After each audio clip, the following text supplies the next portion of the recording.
मैं जब आप खजुराहो का नाम सुना होगा, जो अपने दुनिया में सबसे बड़ा फेमस मंदिर है छतरपुर में, मैं वहाँ रहा 6 महीना, जंगलों में रहा। जंगलों में रहकर मुझे वहाँ मैं अन्न नहीं लेता था, सिर्फ भैरव जी का मंत्र का जप करता था। तो मैं 6 महीने के बाद मुझे भैरव जी का दर्शन हुआ और भैरव ने ये साक्षात कहा कि तुम जिसके ऊपर हाथ रखोगे उसका अपने चढ़ती कला होगी। उनसे बड़ा अघोरी आज तक कोई नहीं हुआ। और 10 महाविद्या में मैं महाकाली का साधक हूँ और माई ने मुझे बड़ी कृपा की है मेरे ऊपर। मैं जहाँ पर भी गया मेरी चढ़ती कला माने किया। मैं हारा भी और हारते हुए अगर मैंने देखा तो माँ ने इतनी शक्ति मुझे दी कि आज तक मेरे सामने कोई टिक नहीं पाया। जो मैंने ठान लिया भगवती ने मुझे किया। ओम क्लीम क्लीम ह्रीम ह्रीम महाकाली रक्ष रक्ष माँ भगवती रक्षा कवच का मंत्र का जप करता हूँ और निरंतर यही जप करते हुए मैं यही लोगों से बताना चाह रहा हूँ, अघोर को जानना होगा तो पहले अपने आप को जाने। मैंने साधना किया है। हम बता रहे हैं कि जितना मैं फिट अपने खड़ा हूँ उतना फिट गड्ढे में मैं उतर कर रात के 12 बजे उसमें जल डालकर मैं साधना करता था। रात अपने 200 एकड़ की बाउंड्री है। कभी आप चलिए खजुराहो सलैया गांव है, उस गांव में 200 बाउंड्री में शेर और भालू के बीच में रहा। और 10 महाविद्या और बाबा गोरखनाथ जी की कृपा से किसी की हिम्मत नहीं कि शेर और अपने बड़े बड़े सर्व मैंने देखे, लेकिन ये भगवती की कृपा है कि अगर अघोर आप रहेंगे, अगर आप सात्विक अघोरी हैं, ये तंत्र के क्या जाने, तंत्र के बारे में कोई नहीं जानता। तंत्र के बारे में तांत्रिक कभी भी किसी का अनहित नहीं चाहता है। और देखा जाए तो मैं तो आपको खोल के बोल रहा हूँ, मैं 99% जितने भी अपने आप को नागा कहते हैं, मैं उस कथाकथित हूँ, कोई नागा होगा नहीं है। ठीक है, नागा के लिए आपको बहुत तपस्या करना पड़ता है। पहला तो ब्रह्मचर्य कितने प्रकार के होते हैं कोई ये बताए तो मैं जानूँ। ब्रह्मचर्य मानसिक, वाचिक, शारीरिक, मन से, वचन से, शरीर से कौन कर पा रहा है? कहा यह मन बड़ा चंचल है, पूजन में नहीं लगता, ये इतना भोला है, संसार इसे ठगता, संसार में मन लग जा रहा है। चाहे नागा हो चाहे सन्यासी हो। इसलिए मैं कहना आपके जलन के माध्यम से कहना, सन्यासी का प्रथम कर्तव्य है गुरु समर्पण होकर काम करना। नमस्कार दोस्तों, मैं सनोज कश्यप फिर से जुड़ा हूँ आप सभी दर्शकों के साथ। आज ऐसे ही एक जो है साधक हमारे साथ मौजूद हैं जो अघोर विद्या, तंत्र विद्या के बारे में जिनसे आज हम बात करने वाले हैं। बाबा जी, सबसे पहले आपके चरणों में कोटि कोटि नमन है हमारा। बाबा जी, सबसे पहले आपके विषय में जानना चाहेंगे, आप कहाँ से हैं और आपने किस किस की साधना की है? मैं योगी प्रशांत दास और मैं श्री पंचायती अखाड़ा बड़ा उदासीन पुराना पुल का वर्तमान का अपने मुकामी महंत हूँ। और साधना का जैसे देखा जाए तो मैं साधना के अपने भैरव जी की साधना की। नाथ संप्रदाय के बहुत ही सिद्ध संत थे योगी देवनाथ जी महाराज, जो अपने नाथ संप्रदाय है और नाथ संप्रदाय का सबसे बड़ा अपने जो चेहरा है योगी जी का। उनके संप्रदाय के सबसे बड़े संत थे आनंद नाथ जी, उनके गुरु जी थे योगी देवनाथ जी। वो अपने भैरव के बहुत बड़े साधक थे, भैरव उनको दिखते थे। मैं जब आप खजुराहो का नाम सुना होगा, जो अपने दुनिया में सबसे बड़ा फेमस मंदिर है छतरपुर में, मैं वहाँ रहा 6 महीना, जंगलों में रहा। जंगलों में रहकर मुझे वहाँ मैं अन्न नहीं लेता था, सिर्फ भैरव जी का मंत्र का जप करता था। तो मैं 6 महीने के बाद मुझे भैरव जी का दर्शन हुआ और भैरव ने ये साक्षात कहा कि तुम जिसके ऊपर हाथ रखोगे उसका अपने चढ़ती कला होगी। और उसके बाद मुझे एक अघोरी और मिले जो बहुत बड़े अघोरी थे, जो अपने शमशान में निवास करते थे काशी में। और वहाँ से मैंने अपने तंत्र विद्या में सबसे बड़ी शक्ति है जो अपने 10 महाविद्या में महाकाली का साधना करता था। और कोई भी साधक हो, अघोर को समझने के लिए पहले अपने आप को समझना पड़ता है। अघोर है क्या? सिर्फ माला, काले कपड़े और ये पहने से अघोर नहीं है। आज दुनिया के अघोरी घूम रहे हैं, लेकिन अघोर क्या है? महादेव साक्षात अघोरी हैं। अगर अघोर को जानना होगा तो सिर्फ महादेव को जानना होगा। उनसे बड़ा अघोरी आज तक कोई नहीं हुआ। और 10 महाविद्या में मैं महाकाली का साधक हूँ और माई ने मुझे बड़ी कृपा की है मेरे ऊपर। मैं जहाँ पर भी गया मेरी चढ़ती कला माने किया। मैं हारा भी और हारते हुए अगर मैंने देखा तो माँ ने इतनी शक्ति मुझे दी कि आज तक मेरे सामने कोई टिक नहीं पाया। जो मैंने ठान लिया भगवती ने मुझे किया। ओम क्लीम क्लीम ह्रीम ह्रीम महाकाली रक्ष रक्ष माँ भगवती रक्षा कवच का मंत्र का जप करता हूँ और निरंतर यही जप करते हुए मैं यही लोगों से बताना चाह रहा हूँ, अघोर को जानना होगा तो पहले अपने आप को जाने। अपने आप को नहीं जान पाएंगे तो अघोर को नहीं जान पाएंगे। और दुनिया में जितने भी अघोरी घूम रहे हैं, ये कोई भी अघोर को 1% नहीं जानता, 1% नहीं जानता। ये सिर्फ पैसा कमाने का उनका बिजनेस है।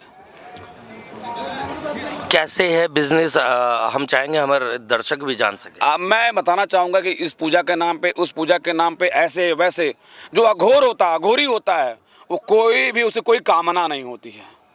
हमारे गुरुदेव, मैंने उनके साथ में बैठ के मैंने अपनी सिद्धियां की हैं, मैंने साधना किया है। हम बता रहे हैं कि जितना मैं फिट अपने अपने खड़ा हूँ, उतना फिट गड्ढे में मैं उतर कर रात के 12 बजे उसमें जल डालकर मैं साधना करता था। रात रात अपने 200 एकड़ की बाउंड्री है। कभी आप चले खजुराहो, सलैया गांव है, उस गांव में 200 बाउंड्री में शेर और भालू के बीच में रहा। और 10 महाविद्या और बाबा गोरखनाथ जी की कृपा से किसी की हिम्मत नहीं कि शेर और अपने बड़े बड़े सर्प मैंने देखे, लेकिन ये भगवती की कृपा है कि अगर अघोर आप रहेंगे, अगर आप सात्विक अघोरी हैं, ये तंत्र के क्या जाने, तंत्र के बारे में कोई नहीं जानता। तंत्र के बारे में तांत्रिक कभी भी किसी का अनहित नहीं चाहता है, अगर सही सात्विक तांत्रिक हो, वो हित के बारे में। क्योंकि भगवती का साधक और महादेव का साधक, जो जिसने विष का अपने विष को पिया, उसका साधक किसी का बुरा चाहेगा? पैसे को लेकर 1 लाख दे दो, 2 लाख दे लो, 3 लाख दे दो, ये सब बिजनेस चल रहा है। किसी को 1% कोई भी अभी साधक नहीं बचा है। हाँ, कथाकथित कोई बचे हैं, वो अपनी साधना में हैं, वो किसी से कोई मतलब नहीं रखते, अपनी साधना में हैं, वो दिखाते भी नहीं है किसी को। बाबा जी, जैसा आपने अभी बताया कि आप माँ काली के उपासक हैं जी, है ना, तो कभी जैसे आपने माँ काली की पूजा अर्चना करते हुए कई वर्ष हो गए होंगे आपको, क्या कभी ऐसा हुआ है माँ काली के साक्षात दर्शन हुए हों, या क्या अनुभूति आपको हुई? माँ काली के साक्षात दर्शन, जैसा आपने कहा, अगर साधक चाहे तो 10 महाविद्या में महाकाली जो हैं, उनका दर्शन तो नहीं, लेकिन मुझे पूर्ण विश्वास है, मैंने कह सकता हूँ, मुझे अनुभूति उनकी हुई है। कैसे अनुभूति इससे हुई कि मैं जब साधना में जब था, मैं अपने काशी में, मुझे अघोरी मिले काशी में, तो मैं जब वहाँ साधना जब बैठा, तो ऐसा लग रहा है कि कोई पीछे से बोल रहा है, बेटा चिंता ना कर, तू, मैं तेरे साथ में हूँ, चिंता करना बेटा, तो मेरे तेरे साथ में हूँ। माँ, हमने कहा माँ, मैं तो वहाँ से ये भी आवाज़ आई, क्योंकि मैं भैरव का साधक था। और उससे पहले मैंने ओम आयात वरदे देवी तेक्षरे ब्रह्मवादनी गायत्री छंद सा माता ब्रह्म, मैं ब्रह्म का उपासक था, मैं गायत्री के साधक था। तो हमारे सामने भैरव का कोई वहाँ प्रकटी नहीं हुआ, मेरे सामने नहीं दिखे, क्योंकि ओम स्ता मया वरदा वेद माता प्रचोदयन्तां पावमान जानम आयु प्राणम प्रचम प्रचम कृतिम द्रविड़म वृषम मह्यम दत्ता ब्रह्मलोकम। संसार की सबसे बड़ी शक्ति भगवती जगदम्बा, अपने माँ गायत्री, मैं उसका उपासक था, अभी भी उपासना में करता हूँ। और मेरे सामने जितने भी तांत्रिक, कोई भी, मैं चैलेंज करता हूँ आपको कि कोई भी तांत्रिक मेरे सामने खड़ा होकर अगर तंत्र की एक भी सिद्धि को मेरे सामने दिखा दे, तो मैं उस दिन मैं अपने जो आप कहोगे मैं हारने के लिए तैयार हूँ। अगर बात करें बाबा जी, अब आपसे अघोर साधना को लेकर या तंत्र साधना को लेकर, जैसे अक्सर नाम आते हैं कर्ण पिशाचनी, यक्षिणी, दक्षिणी, तो मतलब इन सभी को सिद्ध करने से क्या होता है, क्या अच्छा होता है और क्या इसके दुष्परिणाम हो सकते हैं? कर्ण पिशाचनी की जैसे आपने बात बोली, कर्ण पिशाचनी बहुत अच्छी साधना नहीं है, क्योंकि वो अपने सात्विक साधक नहीं कर सकता। और कर्ण पिशाचनी करने से आपके कान में वो आते हैं, वो अपनी बातों को बोलती है वो। ठीक है। और कर्ण पिशाचनी के लिए मैं तो चाहूँगा, जो भी साधक देख रहे हैं आपकी मीडिया के माध्यम से, आप अगर साधना करना चाह रहे हैं तो आप भगवती 10 महाविद्या में महाकाली की उपासना करें, और माता पीताम्बरा की उपासना करें, और आपको अगर ज़्यादा साधन तो माता कामाख्या की उपासना करें। तंत्र में आपको अगर आपको बहुत बड़े तांत्रिक बनना है तो माता धूमावती की साधना करें। और किसी भी तांत्रिक चक्कर में आप ना पड़े, मैं इस आपके मिनट, क्योंकि आप कोई अगर परंपरागत, क्योंकि मैं परंपरागत साधु हूँ, मेरे यहाँ परम पूज्य नागा बाबा हुए थे, वो अंत अपने यहाँ पर बनारस में कमौली वाले बाबा के नाम पे फेमस हैं, और उन्होंने तंत्र के बारे में बताया। हमारे यहाँ रिसर्च किया गया तंत्र पे, तो हमारे नागा बाबा कमौली वाले बनारस वाले अपने गाय घाट पे उनका आश्रम है, मैं उनके सानिध्य में रहा हूँ, कई सालों तक रहा हूँ। तो मैं कहना चाहूँगा कि जो तंत्र है वो पूरा आपको समझने के लिए अपने आप को जानना पड़ेगा, क्योंकि अपने जिस दिन को जो आज जो घूम रहे हैं अपने काला कपड़ा पहन के, बहुत से माले पहन के, मुंडमाला पहन के, इन कुछ नहीं है वहाँ, क्योंकि भगवती आपको समर्पण से मिल सकती है, तंत्र आपको समर्पण से मिल सकता है, और तंत्र किसी से मिलने वाला नहीं है। कर हर युगे मंत्रे और कलयुगे तंत्रे, कलयुग में तंत्र का चलता है। अगर कलयुग में आपको तंत्र आ गया, सही तंत्र आ गया, सही गुरु मिल गया, तो कोई भी साधक आपको हरा नहीं सकता। और मेरे गुरुदेव की मेरे पर कृपा है, परम पूज्य योगी देवनाथ जी महाराज की कृपा है कि आज तक मेरे सामने कोई भी बड़ा से बड़ा तांत्रिक हो वो टिक नहीं पाया। जैसा हम देख पा रहे हैं बाबा जी, आप एक बड़े साधक हैं और बिना वस्त्र के आप बैठे हैं, इतनी सर्दी हो रही है, तो मतलब कहीं ना कहीं शक्तियाँ तो वास करती हैं अंदर। देखिए मैं चाहूँगा वह शक्तियाँ तो हैं, क्या साधन भरे पड़े हैं पर साधना नहीं है, भगवान बस वही है, बस आराधना नहीं है, साधना नहीं है साधक के पास। और ठंडी साधु को तो ठंडी लगती नहीं, क्योंकि वो साधु आत्मभाव में जागृत अवस्था में रहता है। जो आत्मभाव में जागृत कोई भी साधक हो, जब आत्मा में स्थिर होकर आत्मभाव में जागृत होकर साधना करता है, उसे ठंडी बरसात कुछ भी शोक मोह माया कुछ नहीं होता।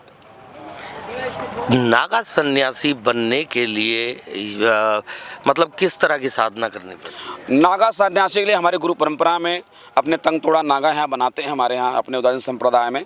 और देखा जाए तो मैं तो आपको खोल के बोल रहा हूँ, मैं 99% जितने भी अपने आप को नागा कहते हैं, मैं उस कथाकथित हूँ, कोई नागा होगा नहीं है, ठीक है। नागा के लिए आपको बहुत तपस्या करना पड़ता है। पहला तो ब्रह्मचर्य कितने प्रकार के होते हैं, कोई ये बताए तो मैं जानूं। ब्रह्मचर्य मानसिक वाचिक शारीरिक, मन से वचन से शरीर से, कौन कर पा रहा है? क्या यह मन बड़ा चंचल है, पूजन में नहीं लगता, ये इतना भोला है, संसार इसे ठगता, संसार में मन लग जा रहा है। चाहे नागा हो चाहे सन्यासी हो, इसलिए मैं कहना आपके जल के माध्यम से कहना, सन्यासी का प्रथम कर्तव्य है गुरु समर्पण होकर काम करना। अगर आप गुरु शरणागत होकर काम करते हैं तो आप नागा भी बन सकते हैं, सन्यासी भी बन सकते हैं और साधक भी बन सकते हैं। अब अगर हम आगे बात करें अघोर साधना को लेकर, एक अक्सर हमने अपने बड़े बुजुर्गों से भी सुना है कि किसी का अगर किसी तांत्रिक ने या अघोरी ने कोई इलाज किया है या भूत प्रेत हटाया है, तो उस भूत प्रेत को बांधकर हंडी में कैद कर और हंडिया चला देते हैं। ये क्या है? फिलहाल तो ये सत्य है। अब वो अपने कुछ गुप्त चीज़ें हैं जो मीडिया के माध्यम से नहीं बताते हम लोग, क्योंकि वो चीज़ें गुप्त चीज़ें रखी जाती हैं, क्योंकि वो अपने गुरु साधक अपने शिष्य को रखता है। तो वो चीज़ें आपको मीडियम से नहीं, अगर आपको जिसको जानना हो तो आप हैदराबाद आइए, पंचायती अखाड़ा बड़ा उदासीन, और मैं उसको अपने आप को 1.25 महीना मेरे साथ में रहना होगा। आप रह गए, अगर साधना कर लिए तो आप वो सिद्धियाँ आपको मिल जाएंगी।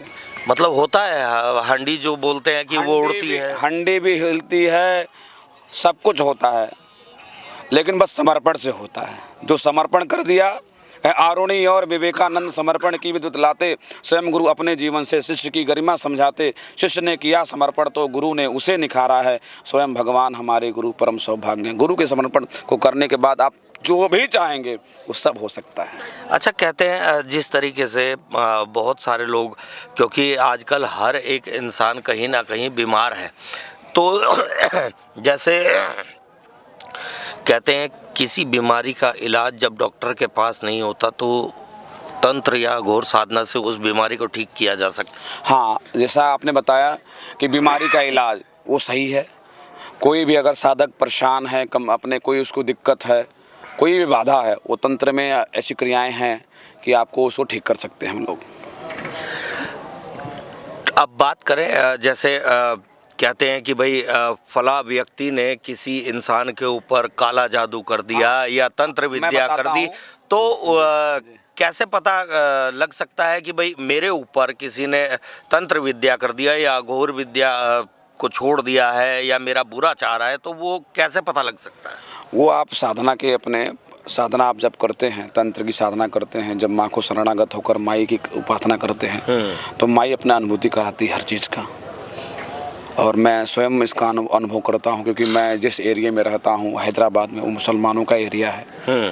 और वहाँ अपने मौलवी होते हैं, मौलाना होते हैं, वो हमारे ही अपने अघोरियों से सीख कर प्रयोग करते हैं। अच्छा। और मैं वहाँ 1 साल से रह रहा हूँ, 1 साल से मैं देख रहा हूँ। मेरे पास बहुत से केसेस आते हैं, महाराज जी मेरे साथ में ये हो गया, मेरे साथ में ये हो गया। तो मैं माई से जब मैं पढ़ता हूँ तो चावल लेता हूँ, अक्षत लेकर मैं कहता अपने घर से अक्षत लाओ। मैं देखता हूँ तो अक्षत लेकर मैं उस भगवती के मैं अब जब मंत्र पढ़ता हूँ तो उसमें दिखने लगता है तुम्हारे साथ में ऐसा ऐसा हो रहा है। अच्छा, चावलों के अंदर चावलों के अंदर दिख जाता है वो, मतलब लिखा हुआ दिखता है, सब दिख जाता है कि घर के अंदर ये प्रॉब्लम चावल जैसे हम वैसे करते हैं। हाँ। और जब मंत्र पढ़ते हैं, फूंक मारते हैं, तो उसमें दिखने लगता है ऐसा ऐसा ऐसी स्थिति है। अच्छा, वो गुप्त विद्या है, सीखना हो तो आओ और लोगों के चक्कर में ना पड़ो।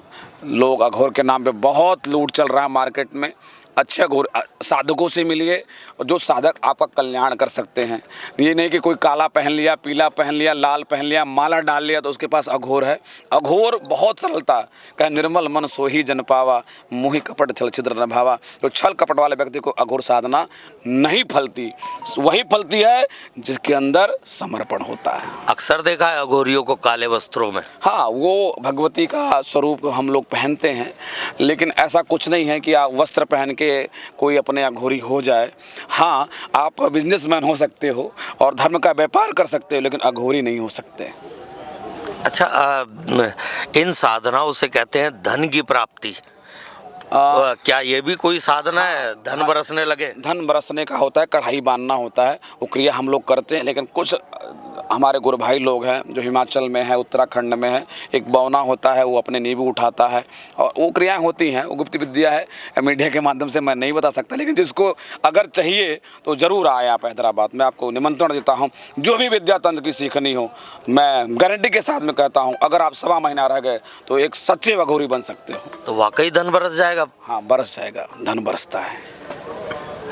तो जैसा कि आप लोग देख पा रहे हैं, बाबा जी दावा करते हैं इन सभी बातों का। बाबा जी, हमारे चैनल के माध्यम से आम जनमानस को क्या संदेश देना चाहिए? मैं आपके माध्यम से यही कहना चाहूँगा, आपके चैनल माध्यम जितने भी देश के और विदेश से जितने भी ये जहाँ वीडियो जाएगा, कि आप लोग फंसिए ना, सच्चे अघोरियों का तलाश करिए। और वो आपको कपड़ों में नहीं मिलेंगे, वो साधारण रहेंगे, लेकिन हाँ, अगर आप समर्पण किए तो वो खुलकर आपका अपने जो भी चाहेंगे वो आपको देते रहेंगे। तो देखिए, बड़ी ज्ञान की बातें आज बाबा जी से सुनने को मिली हैं। और जिन लोगों ने हमारे चैनल को अभी तक सब्सक्राइब नहीं किया, हमारे चैनल को सब्सक्राइब करें हमारी ऐसी ही वीडियो देखने के लिए। और यह वीडियो आपको कैसी लगी हमें कमेंट कर अवश्य बताइएगा, और हमारी वीडियो को लाइक और शेयर ज़रूर कीजिएगा। जब तक हम आप लोगों के लिए अगली वीडियो लाते हैं, तब तक के लिए आप सभी दर्शकों को जय गंगे, जय श्री महाकाल, जय माई की।